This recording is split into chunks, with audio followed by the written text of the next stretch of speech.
마태복음 13장 31절에서부터 33절까지의 말씀, 신약성경 22면입니다. 이 말씀을 제가 봉독합니다. 또 비유를 들어 이르시되 천국은 마치 사람이 자기 밭에 갖다 심은 겨자씨 한 알 같으니 이는 모든 씨보다 작은 것이로되 자란 후에는 풀보다 커서 나무가 되매 공중의 새들이 와서 그 가지에 깃들이느니라. 또 비유로 말씀하시되 천국은 마치 여자가 가루 서말 속에 갖다 넣어 전부 부풀게 한 누룩과 같으니라. 아멘. 여러분, 예수님께서 세상에 오셔서 전하신 것은 오직 하나님 나라, 그것에 대해서 전파하셨습니다. 그래서 우리 그리스도교가 시작이 되었고 또 오늘에 이르게 되었죠. 그래서 많은 사람들은 오직 예수 그리스도의 복음 전파의 시작이 우리 그리스도교의 시작이 됨을 이 말씀을 통해서 분명히 알고 있습니다. 에베소서 2장 20절의 말씀 다 같이 한 목소리 읽겠습니다. 너희는 사도들과 선지자들의 터 위에 그리스도 예수께서 친히 모퉁이 돌이 되셨느니라. 아멘. 그렇습니다. 모든 건물의 시작이 모퉁이 돌에서부터 시작되듯이 예수님께서 하나님 나라의 전파를 시작하시면서 우리 그리스도교가 시작이 되었고 또 바울 사도에 의해서 많은 지역에 복음이 증거되었으며 오늘날 전 세계 인구의 3분의 1 이상이 믿는 천국을 소망하는 많은 그리스도인들이 서게 되었던 것입니다. 제3세계, 특히 아프리카 지역이나 남미 지역에 가보면 지금 그리스도교가 폭발적으로 부흥하고 있다는 소식이 있습니다. 특히 이슬람교 지역에서 많이 일어나고 있습니다. 왜냐하면 복음의 말씀이 우리를 진정으로 자유롭게 하고 구원에 이르게 하기 때문이죠. 오늘 예수님께서는 우리에게 천국에 대한 소망의 말씀을 주셨습니다.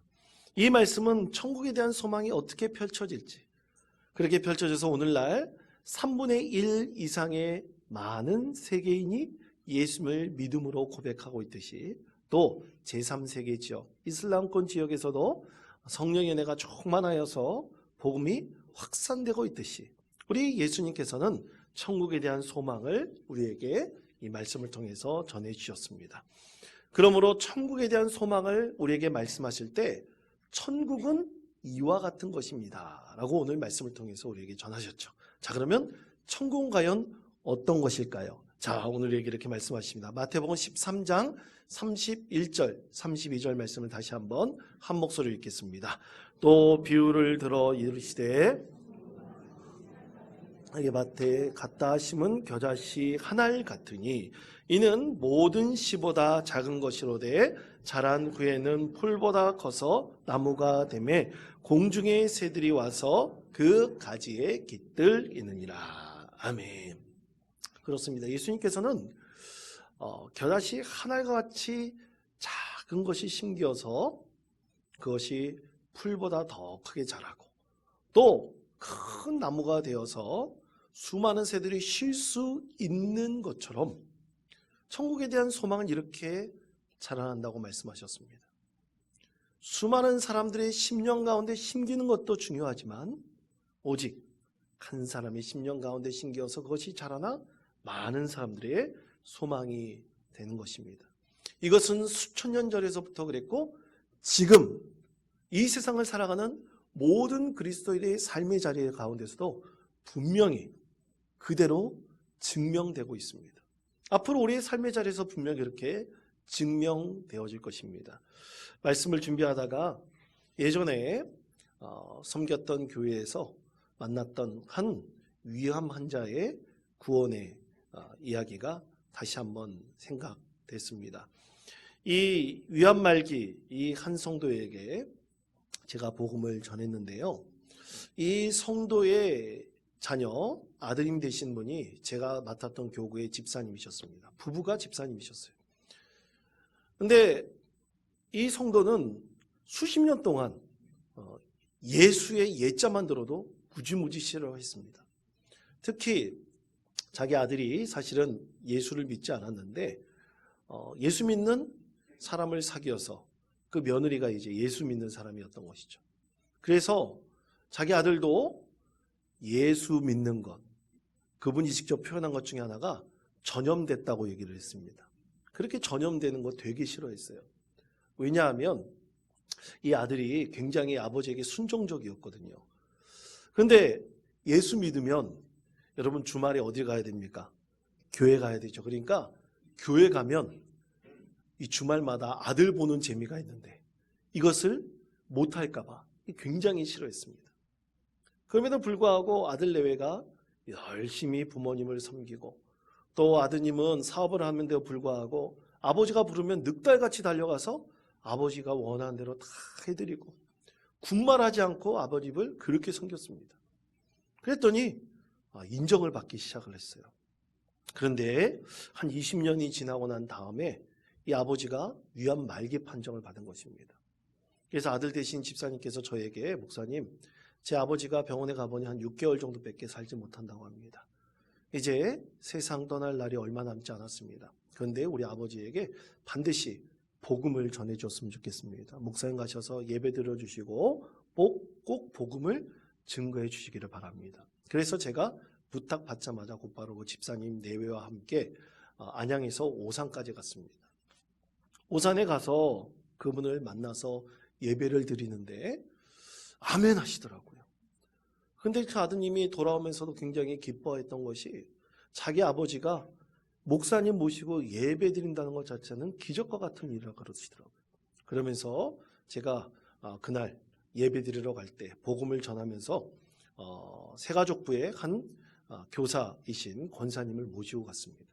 앞으로 이 권사님이 매주 오셔서 4주 동안 복음을 가르쳐드리고 양육할 것입니다. 그러니까 꼭 말씀을 잘 들으시고 꼭 예수님을 나의 주님으로 영접하시기를 바랍니다. 이렇게 부탁하고 왔습니다. 그래서 권사님이 매주 그분에게 가가지고 양육을 하셨습니다. 그런데 진정으로 그분이 나중에 영접 기도를 하시고 예수님을 나의 주님으로 받아들이겠다. 그렇게 고백했습니다. 그래서 제가 다시 가서 예배드리면서 그분에게 병상세례를 드렸습니다. 그리고 그 자리에서 자기의 아내도, 그분의 아내도 저도 예수님을 믿겠습니다. 그분의 딸이 보살피고 계셨는데 따님도 나도 예수님을 믿겠습니다. 그래서 가까운 교회에 신앙을 잘 양육할 수 있는 교회에 연결해 드렸고 그 주부터 주일날마다 우리 하나님께 가서 예배를 드렸고요. 그리고 정확히 6개월 뒤에 정말로 세상에서 가장 평안한 얼굴로 참으로 아름다운 모습으로 하나님 품에 안기었습니다. 참으로 작은 믿음의 씨앗이 그분의 심령 가운데 심겨 자라날 수 있도록 하나님께서 은혜를 베풀어 주시고 그것이 큰 나무로 바뀌는 놀라운 역사가 그분의 삶의 자리에서 일어나게 되었던 것입니다. 여러분, 천국은 이와 같은 것이죠. 작은 것이 심겨 자라나 큰 나무가 되는 것, 이것이 천국에 대한 소망이 자라나 많은 사람들에게 소망으로 되어지는 과정입니다. 자, 그렇다면 우리는 어떻게 천국에 대한 소망을 가지고 이 세상에서 그리스도인으로 존재할 수 있을까요? 우리는 천국에 대한 소망을 어떻게 품고 이것을 우리 안에서 자라나게 할 수 있겠습니까? 오늘 예수님께서는 이 비유의 말씀을 통해서 세 가지를 우리에게 말씀을 하십니다. 먼저 첫 번째는요, 이 씨앗은 반드시 다른 밭이 아니라 내 밭에 심겨야 됩니다. 누구의 밭에 심겨야 된다고요? 내 밭에 심겨야 합니다. 자, 마태복음 13장 31절의 말씀 다 같이 한 목소리 읽겠습니다. 또 비유를 들어 이르시되 자기 밭에 갖다 심은 겨자씨 한 알 같으니. 아멘. 여러분, 가장 중요한 것은 이것입니다. 그 씨앗은 절대로 남의 밭에 심으면 안 됩니다. 여러분, 임대한 밭에 자기가 수확할 씨앗을 뿌렸다고 생각해 보십시오. 임대한 기간까지만 자기가 수확해서 거둬들일 수 있는 것입니다. 근데 그 이후에서는 밭에 아무리 씨앗을 뿌리더라도 그것은 자기 것이 될 수 없습니다. 왜냐하면 그 밭은 남의 것이기 때문이죠. 예전에 사역을 했던 교회가 목회자인 저에게 그 전세인 아파트를 제공해 주었습니다. 근데 여러분 잘 아시겠지만 옛날에는 주로 동관을 보일러 배관으로 사용을 했어요. 근데 동관이 참 연료도 좋고 장점도 많지만 단점이 좀 세월이 지나면 이 동관이 잘 터져요. 근데 아니나 다를까 어느 날 동관이 터져 버렸습니다. 그래서 제가 누구에게 전화를 했겠습니까? 교회에 전화를 했겠습니까? 과연 누구에게 전화했겠습니까? 집주인에게, 전세에 내준 그 집주인에게 전화를 했습니다. 그랬더니 그 주인이 그 다음날 쏜살같이 달려와서 그 모든 동관 파열된 것을 다 고쳤습니다. 왜 빨리 고쳤을까요? 자칫 잘못하면 자기 재산에 큰 손해가 그리고 큰 책임이 자기에게 닥칠 것이기 때문이죠. 여러분, 그것처럼 우리가 먼저 천국에 대한 소망을 어디 안에 심어야 됩니까? 내 마음밭 안에, 내 영혼의 밭 안에 심어야 됩니다. 당신부터 믿으십시오. 당신이 먼저 믿으십시오. 절대로 그러면 안 됩니다. 반드시 내 마음밭에 먼저 심겨 자라나게 해야 됩니다. 여러분, 내가 믿음에 대한 확신이 없이, 내가 믿음에 대한 어떤 소망도 없이 다른 사람에게 천국에 대한 소망을 말할 수 있을까요? 불가능합니다. 그럴 수 없는 것입니다. 내가 먼저 예수님에 대해서 믿음의 확신을 가지고 천국의 소망이 내 안에 온전히 심겨져 자라나갈 수 있을 때 그 자라남을 통해서 많은 열매가 거둬짐을 통해서 많은 사람들에게 천국 복음에 대해 전할 수 있는 것입니다. 그러므로 사랑하는 성도 여러분, 우리는 반드시 하나님 나라의 소망을 내 마음밭에 심어야 합니다. 그것이 너무나 작은 것이라 할지라도 심어야 합니다. 작은 것이 심겨 자라나 큰 나무가 되어서 많은 사람들이 그것에서 쉴 수 있는, 오늘은 말씀 가운데 새라고 말씀하고 있는데요, 많은 새들이 쉴 수 있는 그런 나무로 자랄 수 있는 것입니다. 그러므로 사랑하는 성도 여러분, 우리 성도들은 이 세상에 살면서 참 잘 되어야 될 것이라고 믿습니다. 근데 여러분, 잘 된다는 것은요, 세상에서 떵떵거리는 그렇게 자랑하는 삶을 살라고 잘 되려는 것이 아닙니다. 여러분, 예수 그리스도를 믿고 구원받은 우리가 우리 심령 가운데서 그것이 잘 자라나고 한다면 여러분은 말 한마디, 여러분의 행동 하나하나가 참으로 많은 사람들에게 좋은 영향력을 미치게 될 거예요. 근데 여러분이 좋은 자리에, 리더의 자리에 위치해서 많은 사람들을 이끈다고 한다면 그것이 많은 사람들에게 힘을 줄 수 있는 나무와 같이 자라나 많은 사람들에게 선한 믿음의 영향력을 미칠 수 있는 것입니다. 그러므로 여러분들이 잘 되셔야 됩니다. 그리고 많은 사람들에게 참 존중받을 수 있어야 됩니다. 그때 여러분을 통해서 하나님께서 작은 자를 큰 자 되게 하셔서 참으로 믿음의 귀한 하나님 나라를 이루어갈 수 있는 주님의 자녀로 세워주실 것입니다. 여러분, 바울 사도의 이 바울이라는 뜻은요, 사실 작은 자라는 뜻이라고 합니다. 그런데 여러분, 바울이 작은 자였나요? 그렇지 않습니다.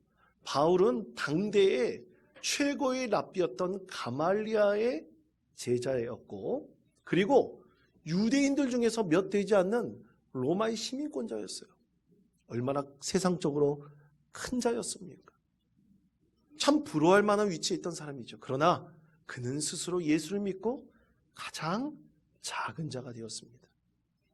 자기 마음 안에 심겨진 이 작은 씨앗을 심겨 자라나게 하여 많은 사람들에게 선한 영향력을 미쳤습니다. 복음을 증거하였습니다. 그리고 진정으로 그가 큰 나무가 되어 많은 사람이 그를 통해서 쉴 수 있는 믿음의 공간, 평안의 공간을 제공해 줄 수 있는 놀라운 믿음의 사람이 되었던 것입니다. 사랑하는 성도 여러분, 우리 심령 안에 겨자씨와 같은 작은 믿음이 심기더라도 그것이 자라나면 우리는 바울 사도와 같이 작은 자가 큰 자로 하나님께 귀하게 쓰임받을 것이라고 믿습니다. 이렇게 작은 믿음이 심겨 큰 자가 되어 많은 삶이 와서 쉴 수 있는 이르되 큰 나무로 성장할 수 있는 귀하고 복된 믿음의 성도 되시기를 축복합니다. 두 번째는 이것입니다. 이 씨앗은 반드시 무엇이 있어야 됩니까? 생명이 있어야 됩니다. 말라 비틀어진 생명이 없는 씨앗을 심기면 안 됩니다. 자, 마태복음 13장 32절의 말씀 다 같이 한 목소리 읽겠습니다.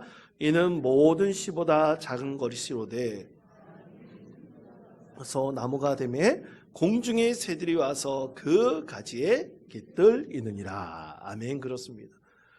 여러분, 씨앗이 자라날 수 있는 이유가 무엇입니까? 그 씨앗에는 무엇이 있는 것입니까? 생명이 있는 것입니다.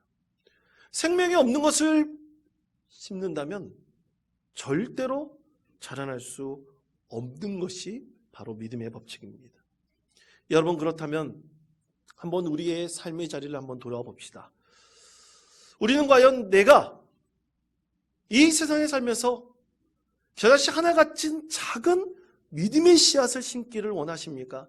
아니면 내 안에 죽은 씨앗을 심기를 원하십니까? 반드시 믿음의 사람은 우리 안에 너무나 작고 미약한 것이라 할지라도 반드시 살아있는 생명의 씨앗을 심어야 될 것이라고 믿습니다. 그렇지 않고서는 우리 안에서는 결코 믿음이 자라날 수 없는 것이죠. 혹자가 그런 얘기를 하더라고요. 여러분, 김일성의 묘지 있지 않습니까? 김일성의 묘지를 찾아보니까 그 이름을 금수산 태양궁전이라고 그러더라고요. 혹시 가보신 분 계십니까? 아마 모르겠습니다. 가보신 분 혹시 계실지 모르겠습니다. 그런데 아무리 화려한 금수산 태양궁전이라 할지라도 여러분, 집과 무덤의 차이는 무엇일까요? 집에는 살아있는 사람이 사는 곳입니다. 금수산 태양궁전에는 죽은 사람이 있는 곳입니다. 살아있는 것은 집이고 죽어있는 사람이 머무는 것은 뭐라고 말합니까? 무덤이라고 말하는 것입니다. 여러분, 아무리 화려한 궁전과 같은 집이 있다 할지라도 창문이 없고 문이 없다고 생각해 보십시오. 그것은 바로 무덤입니다. 사람이 있는 곳이, 사람이 사는 곳에 창문이 있고 문이 있는 곳이에요. 왜냐하면 출입을 할 수 있고 그곳에 바람이 그리고 공기가 통할 수 있는 창문이 있는 법입니다. 그런데 죽은 자가 있는 무덤은 아무리 화려할지라도 그것에는 결코 창문과 문이 없습니다. 여러분, 이것처럼 우리 마음밭에 살아있는 진정한 생명의 씨앗을 심느냐? 아니면 죽은 씨앗을 심느냐? 그것은 우리 안에 진정한 살아있는 생명인 그 집에 들어가서 사는 것이냐? 그렇지 않고 무덤에 사는 것과 같은 차이일 것입니다. 그렇다면 여러분, 어떤 씨앗을 심어야 될까요? 여러분, 오직 예수 그리스도의 하나님의 말씀을 우리 심령 가운데 심겨서 그것이 온전히 자라날 수 있도록 오직 생명의 씨앗을 여러분 심령 가운데 심으시는 저와 여러분 되시기를 바랍니다. 예수님의 말씀, 그리고 당시에 너무나 유명했던 랍비의 말씀들이 있었습니다. 그들은 똑같이 성경 말씀을 가지고 전했습니다. 이사야의 말씀을 가지고 전했습니다. 또 많은 선지자의 말씀을 가지고 전했습니다. 그러나 많은 사람들이 있기에 예수님의 말씀과 랍비의 말씀은 분명히 차이가 있었습니다. 어떤 차이가 있었을까요?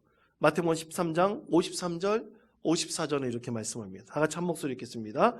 예수님께서 이 모든 비유를 마치신 후에 그곳을 떠나서 고향으로 돌아가사 그들이 놀라 이르되 이 사람이 이 지혜와 이런 능력이 어디서 났느냐. 아멘. 그렇습니다. 많은 랍비들의 얘기를 들어봐도 예수님과 같은 말씀이 아니었던 것입니다. 왜냐하면 예수님의 말씀은 사람을 살리는 생명력이 넘치는 은혜의 말씀이었기 때문이죠. 그 말씀 하나만 기억하더라도 마음에 불이 타고 열정이 넘치며 구원의 소망이 가득 차게 되었던 것입니다. 그래서 예수님께서 다시 나사렛에 들어가서 고향에 들어가서 회당에서 복음을 전할 때 많은 사람이 놀랐습니다. 아니, 저자는 목수인 요셉과 마리아의 아들이 아닌가? 저는 야고보와 시몬과 유다의 형제 아닌가? 근데 어떻게 저 사람이 저런 말을 할 수 있는 거예요? 왜냐하면 예수님은 하나님의 아들이시므로 생명의 말씀을 우리 심령 가운데 충분히 심겨 놓을 수 있는 우리 하나님 아버지, 구원자이신 예수 그리스도이기 때문이지요. 그러므로 사랑하는 성도 여러분, 오직 우리 안에 생명력 넘치는 우리 하나님의 말씀을 온전히 심겨 자라게 하는 믿음의 성도 되시기를 바랍니다. 세상에는 윤리적이고 도덕적인 말을 전하는 사람들 참 많습니다. 참으로 유명한 말이 나에게 큰 감동을 주기도 합니다. 내 인생의 길 안내자가 되어주기도 합니다. 그러나 우리의 진정한 길 안내자, 천국을 향한 믿음의 귀한 안내자의 말씀은 오직 예수 그리스도의 천국 복음의 말씀입니다. 이것을 우리 심령 가운데 온전히 심겨 자라나게 할 때 하나님께서는 바로 여러분의 삶을 통해서 큰 은혜를 베푸시고 천국 소망, 구원의 소망을 우리 가운데 더하여 주실 것입니다. 사랑하는 성도 여러분, 오직 예수님의 말씀을 도덕적이고 윤리적인 것만 받아들이지 마십시오. 그 믿음의 말씀으로 받아들여서 여러분의 심령에 생명력 넘치는 믿음의 말씀이 심기어 자라나 오직 많은 사람들을 구원으로 이끌 수 있는 축복의 통로가 되시기를 간절히 축원드립니다. 마지막 세 번째, 누룩에 대해서 말씀하십니다. 누룩은 자라날 수 있는 환경이 갖추어져야 누룩이 온 그 빵 위에 다 퍼질 수 있는 것입니다. 자, 마태복음 13장 33절 말씀 다 같이 한 목소리 읽겠습니다. 또 비유로 말씀하시되 소말 속에 갖다 넣어 전부 부풀게 한 누룩과 같으리라. 아멘. 여러분, 그냥 누룩을 밀가루 속에 넣어놓으면 그게 부풀어 오르던가요? 어떻게 해야 됩니까? 반드시 물을 집어넣어 반죽을 해야 됩니다. 반죽을 할 때도 앙꼬처럼 가운데만 넣어놓으면 안 돼요. 어떻게 해야 됩니까? 골고루 섞어 넣어야 됩니다. 그 누룩 조그만 것이 골고루 섞여져서 반죽이 되어졌을 때, 그리고 적당한 온도의 숙성의 과정을 거칠 때 그 빵은 어떻게 될까요? 부풀어 오르게 되어 있습니다. 조그맣던 것이 크게 되어 있어요. 많은 것에 크게 자라나게 되어 있는 것입니다. 그러므로 우리 구원의 과정 바로 이런 것입니다. 가루 소말 속에 그냥 던져져 놓여진 조그만 누룩이 아니라 부풀어질 수 있도록 반죽이 되어지고 또 많은 그 밀가루에 섞이게 되어져서 숙성 과정을 거쳐 온전하게 자라듯이 우리의 삶의 자리에서 반드시 누룩과 같은 우리가 많은 사람들에 섞여 자라날 수 있도록 하고 숙성된 과정을 거쳐 많은 사람들을 구원의 길로 이끌어야 됩니다. 이것이 반드시 우리의 삶의 자리에서 그대로 적용되어져야 하죠. 여러분, 얼마 전에 코미디계 대부로 불리던 전유성 씨가 세상을 떠났습니다. 그 소식을 들으셨죠? 저렇게 생기신 분은 모르시는 분은 없으실 것입니다. 워낙 유명한 분이기 때문에 다 아실 거예요. 근데 전유성 씨는 평생을 이성적 사고로 가지고 살았기 때문에 쉽게 신앙을 받아들이지 못했는데요. 30년 동안 그의 후배들이 그를 위해서 열심히 기도하고 또 복음을 전하며 가족들의 헌신으로 끝내 믿음의 결실을 맺게 되었다고 합니다. 건강이 악화됐던 지난 여름 청도에서 인연을 맺었던 김성황 목사가 병실을 방문하여 예배를 드리고 그를 위해서 기도해 주었습니다. 그때 전유성 씨가 처음으로 아멘이라고 응답을 했대요. 그러면서 예수님을 영접하려는 마음의 문이 열리기 시작을 했습니다. 그때 전유성 씨의 믿음의 후배들이었던 조혜련, 이경실, 김신영 씨들이 매일같이 찾아왔답니다. 매일같이 말씀을 읽어주고 찬송을 하고 또 기도해 주면서 그가 진정한 작은 믿음이 씨앗이 심겨 자라나 천국의 소망으로 바뀌기를 간절히 기도하고 또 기도하였습니다. 그랬더니만 나중에 그가 세상을 떠나기 전 조혜련 씨가 준 가죽 십자가를 손에 꼭 쥐면서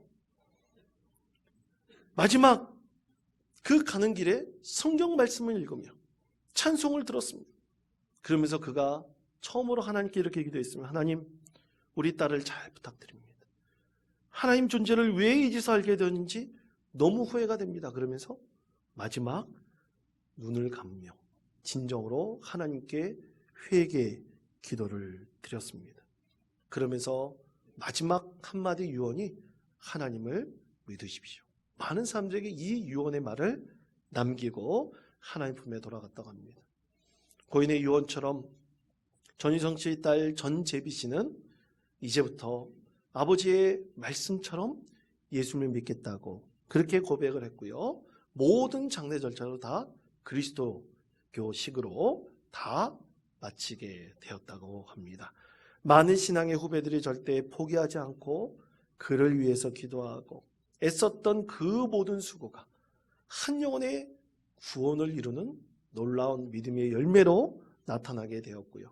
이제 이 믿음의 열매가 많은 사람들에게 영향력을 미치는, 마치 누르기 가루 소말 속에 넣어서 그것을 부풀게 하는 놀라운 은혜가 그의 삶을 통해서 이루어지게 되었던 것입니다. 사랑하는 성도 여러분, 천국의 소망은 이렇게 작은 누룩이지만 가루 소말 속에 있는 모든 이 흰 밀가루 속에 다 퍼지게 되어 있습니다.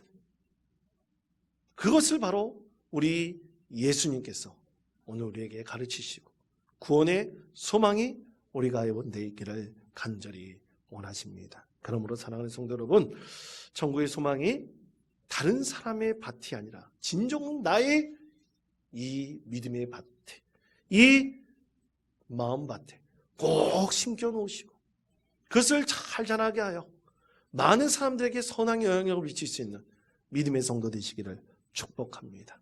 그때 여러분의 삶을 통해서 하나님께서 반드시 역사하시고 은혜를 베풀어 주실 것입니다.